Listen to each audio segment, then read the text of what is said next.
जय हिंद। नमस्कार साथियों, कैसे हैं आप सभी लोग। उम्मीद करते हैं कि आप सभी लोग अच्छे होंगे और आप सभी लोग की जो तैयारी है बिल्कुल अच्छी तरीके से चल रही होगी।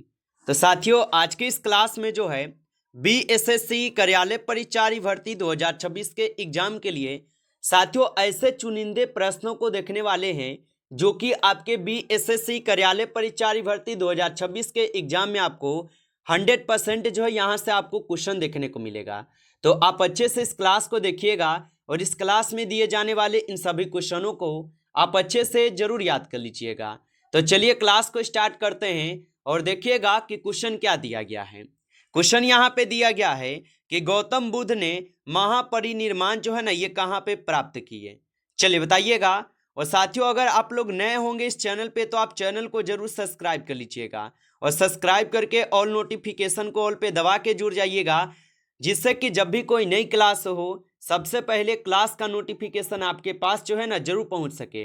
तो आप इस चैनल को भी सब्सक्राइब कर लीजिएगा और हो सके तो आप इस क्लास को जरूर एक बार लाइक कर दीजिएगा। और बताएंगे आप कि गौतम बुद्ध ने महापरिनिर्वाण जो है ना ये कहाँ पे प्राप्त किए थे। तो याद रख लीजिएगा, ये महानिर्वाण प्राप्त किए थे कुशीनगर में। ऑप्शन सी लगा रहे हैं तो सही जवाब है इस क्वेश्चन का आंसर। अगला क्वेश्चन देखिएगा कि गुरु अर्जुन देव जो है ये समकालीन थे। चलिए बताइएगा आप कि गुरु अर्जुन देव जो है ये किसके समकालीन थे। तो याद रखेंगे गुरु अर्जुन देव जो थे ये आपके जहांगीर के समकालीन थे। ऑप्शन यहाँ पे बी लगा रहे हैं तो सही जवाब है जहांगीर के समकालीन थे। आगे देखिएगा 1857 के स्वतंत्रता संग्राम का प्रतीक था। चलिए बताइएगा कि 1857 ईस्वी के स्वतंत्रता संग्राम का प्रतीक क्या था। तो याद रखिएगा 1857 ईस्वी के स्वतंत्रता संग्राम का प्रतीक जो है कमल और रोटी है। ऑप्शन ए को आप सही जवाब करेंगे, कमल और रोटी हो जाएगा, याद रखिएगा। अगला क्वेश्चन है भारत में ताजे जल का प्रमुख स्रोत जो है ना कौन सा है। चलिए बताइएगा। तो भारत में ताजे मीठे जल का प्रमुख स्रोत कौन सा हो जाएगा। तो यहाँ पे हो जाएगा कौन सा, तो भौम जल हो जाएगा। ऑप्शन ए सही जवाब है, भौम जल है। अगला क्वेश्चन है निम्नलिखित में से कौन सा पृथ्वी का निकटतम ग्रह है। चलिए बताइएगा कि निम्नलिखित में से कौन सा पृथ्वी का निकटतम ग्रह है। तो शुक्र ग्रह आपको पता है जो पृथ्वी का सबसे निकटतम ग्रह है। ऑप्शन डी को सही जवाब करेंगे। अगला क्वेश्चन देखेंगे महाबली गंगा किस देश की सबसे बड़ी नदी है। चलिए बताइएगा। तो महाबली गंगा किस देश की सबसे बड़ी नदी है। तो याद रखेंगे महाबली गंगा जो है ये आपके श्रीलंका की सबसे बड़ी नदी है। ऑप्शन ए यहाँ पे इस क्वेश्चन का सही जवाब है। आगे देखिएगा कि कार्डामम पहाड़ी कहाँ पर स्थित है। चलिए बताइएगा कि कार्डामम पहाड़ी कहाँ पे स्थित है। तो कार्डामम पहाड़ी जो है ये केरल में स्थित है। ऑप्शन सी सही जवाब है, केरल में स्थित हो जाएगा। आगे देखिएगा कि बहाबी आंदोलन का मुख्य केंद्र था। चलिए बताइएगा कि बहाबी आंदोलन का मुख्य केंद्र कौन सा था। तो बहाबी आंदोलन का मुख्य केंद्र जो है पटना हो जाएगा। ऑप्शन ए को सही जवाब करेंगे, पटना हो जाएगा। अगला क्वेश्चन है संविधान सभा के अस्थायी अध्यक्ष जो है ना कौन थे। चलिए बताएंगे कि संविधान सभा के अस्थायी अध्यक्ष कौन थे। तो संविधान सभा के अस्थायी अध्यक्ष थे doctor Sachchidanand Sinha. Option A सही जवाब है, डॉक्टर सच्चिदानंद सिन्हा होगा। आगे देखिएगा कि स्टेच्यू ऑफ यूनिटी डैश के प्रति जो है श्रद्धांजलि है। चलिए बताइए। तो स्टेच्यू ऑफ यूनिटी जो है ये किसके प्रति श्रद्धांजलि होगा। तो याद रखिएगा ये सरदार वल्लभ भाई पटेल जी के प्रति श्रद्धांजलि है। ऑप्शन यहाँ पे 20 क्वेश्चन का सही जवाब है। आगे देखिएगा कि एकीकृत परिपथ आविष्कार से किस पीढ़ी का जन्म हुआ। चलिए बताइएगा आप कि एकीकृत परिपथ आविष्कार से किस पीढ़ी का जन्म हुआ है। तो याद रख लीजिएगा तृतीय पीढ़ी का जन्म हुआ है। ऑप्शन सी सही जवाब है। आगे देखिएगा कि वेदों में संपूर्ण सच्चाई निहित है और ये व्याख्या किसके द्वारा की गई है। चलिए बताएंगे आप कि वेदों में संपूर्ण सच्चाई निहित है, ये व्याख्या किसके द्वारा की गई है। तो यह व्याख्या स्वामी दयानंद जी के द्वारा दी गई है। ऑप्शन बी सही जवाब है। आगे देखेंगे कि कार्बन का शुद्धतम रूप क्या है। चलिए बताएंगे कि कार्बन का शुद्धतम रूप क्या होगा। तो कार्बन का शुद्धतम रूप होता है हीरा, हीरा जो ये कार्बन का शुद्धतम रूप होते हैं, याद रखिएगा।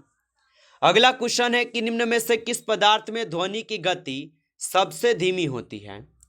चलिए बताइएगा आप कि निम्न में से किस पदार्थ में ध्वनि की गति सबसे धीमी होती है। तो वायु में ध्वनि की गति सबसे धीमी होती है। ऑप्शन ए सही जवाब है। अगला क्वेश्चन देखेंगे और क्वेश्चन क्या दिया गया है कि निम्नलिखित में से कौन सा सबसे यहाँ पे अधिक मृत्यु है। तो निम्नलिखित में से कौन सबसे अधिक एक मृत्यु होगा। तो यहाँ पे सोडियम जो ये सबसे अधिक मृत्यु है। ऑप्शन ए सही जवाब है। अगला क्वेश्चन है कमरे के ताप पर कौन सी अधातु द्रव्य है। चलिए बताइएगा आप कि कमरे के ताप पर कौन सा धातु द्रव्य हो जाएगा। तो कमरे के ताप पर जो है ब्रोमीन जो है ये आपके अधातु द्रव्य है। ऑप्शन बी सही जवाब है। अगला क्वेश्चन है कैल्शियम परमाणु संख्या 20 की संयोजकता है। चलिए बताएंगे कि कैल्शियम परमाणु संख्या 20 की संयोजकता क्या होगा। तो इसका संयोजकता हो जाएगा 2। ऑप्शन यहाँ पे 20 सही जवाब है, 2 हो जाएगा। अगला क्वेश्चन देखेंगे कि खाने के सोडे का रासायनिक सूत्र है। चलिए बताएंगे आप। और साथियों आप अभी तक इस क्लास को लाइक नहीं किए हैं तो आप इस क्लास को एक बार लाइक जरूर कर लीजिए।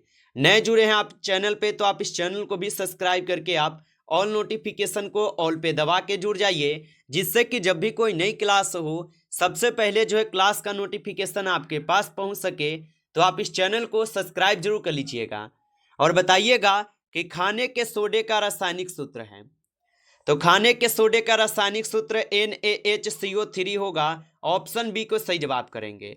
अगला क्वेश्चन है निम्न में से किस पर ऋण आवेश होता है। तो निम्न में से किस पर ऋण आवेश होता है। तो ऋण आवेश होते हैं बी कण पर। ऑप्शन यहाँ पे बी को सही जवाब करेंगे। आगे देखिए क्वेश्चन है पॉलीथीन किस यौगिक का बहुलक है। चलिए बताइएगा कि पॉलीथीन किस यौगिक का बहुलक हो जाएगा। तो पॉलीथीन हो जाएंगे एथीन का बहुलक। ऑप्शन सी सही जवाब है, एथीन का बहुलक हो जाएगा। आगे देखेंगे मनुष्य का प्रमुख उत्सर्जी उत्पाद है। चलिए बताएंगे तो मनुष्य का प्रमुख उत्सर्जी उत्पाद होता है। तो साथियों ये आपके यूरिया होते हैं। ऑप्शन बी को सही जवाब करेंगे, यूरिया होते हैं। आगे देखिए क्वेश्चन है विडाल टेस्ट का संबंध किस रोग से है। चलिए बताइएगा कि विडाल टेस्ट का संबंध किस रोग से होगा। तो विडाल टेस्ट का जो रोग हो जाएगा ये मोती झारा यानी टाइफाइड से है। ऑप्शन ए यहाँ पे सही जवाब है। आगे देखिए क्वेश्चन है निम्नतम संभव ताप है। चलिए बताइए कि निम्नतम संभव ताप हो जाएगा। तो निम्नतम संभव ताप जो है -273 डिग्री सेल्सियस है। ऑप्शन ए को सही जवाब करेंगे। अगला क्वेश्चन है आलू का कौन सा भाग खाया जाता है। चलिए बताएंगे कि आलू का कौन सा भाग है जो कि खाया जाता है। तो आप याद रखेंगे आलू का जो तना वाला भाग होता है जिसके खाया जाते हैं। ऑप्शन ए सही जवाब है, याद रखेंगे। अगला क्वेश्चन है यूरिया का निर्माण कहाँ होता है। चलिए बताएंगे आप कि यूरिया का जो निर्माण है ये कहाँ पे होता है। तो याद रखिएगा यूरिया का निर्माण होते हैं आपके कहाँ पे। तो यकृत में होते हैं। ऑप्शन बी सही जवाब है, यकृत में होते हैं। आगे देखेंगे निम्नलिखित में से कौन सा विलयन का पीएच मान जो है निम्नतम होगा। चलिए बताइएगा कि निम्नलिखित में से कौन से विलयन का पीएच मान निम्नतम होगा। तो ये हो जाएंगे किसका। तो ये आपके नींबू के रस का होगा। ऑप्शन डी सही जवाब है, नींबू के रस का है। आगे देखिए आवर्त सारणी का आविष्कार जो है ना किसने किया। चलिए बताइएगा कि आवर्त सारणी का आविष्कार किसने किया था। तो आवर्त सारणी का आविष्कार किए थे दिमित्र मेंडलीफ। ऑप्शन ए यहाँ पे सही जवाब है। अगला क्वेश्चन है कि रूस जापान का युद्ध कब हुआ। चलिए बताइए कि रूस और जापान का युद्ध जो है कब हुआ था। तो याद रखिएगा रूस और जापान का जो युद्ध हुआ था 1905 में हुआ था। ऑप्शन ए यहाँ पे सही जवाब है, 1905 में हुए थे। अगला क्वेश्चन है कि वर्नाक्यूलर प्रेस एक्ट किस वायसराय के समय में पारित हुआ। तो वर्नाक्यूलर प्रेस एक्ट किस वायसराय के समय में पारित हुआ। तो ये पारित हुए थे आपके लॉर्ड लिंटन के समय में। ऑप्शन बी सही जवाब है। अगला क्वेश्चन है भाखड़ा नागल परियोजना किस नदी पर जो है स्थित है। चलिए बताएंगे कि भाखड़ा नागल परियोजना किस नदी पर स्थित है। तो ये स्थित है सतलज नदी पे। ऑप्शन ए सही जवाब है। आगे देखेंगे एक निरूपक भी भिन्न में अंश हमेशा क्या होता है।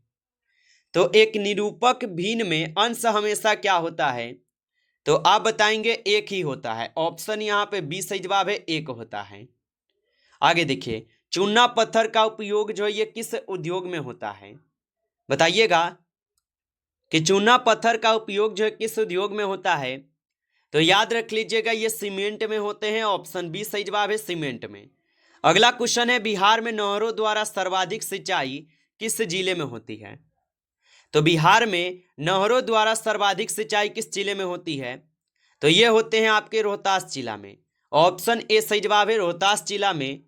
अगला क्वेश्चन है चिली में सुधार कार्यक्रम के विरोधी थे।